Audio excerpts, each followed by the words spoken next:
Hello everyone, good morning! Ayan, kumusta kayong lahat dyan guys?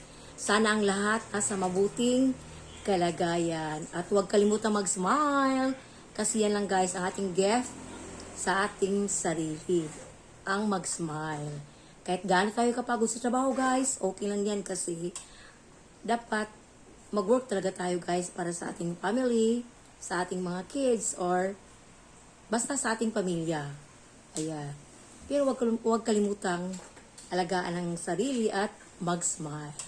Yan, punta kami ngayon guys sa aming dentist. Kasi yung anak ko lalaki, magpalagay siya ng brace. At saka yung bunso kong anak, magpa-adjust naman siya ng kanyang brace. Yan. Mas nanay ako guys, kaya nandun ako guys. Oo. Mag-assess sa aking mga anak. Yan. Laban lang tayo sa buhay mga nanay.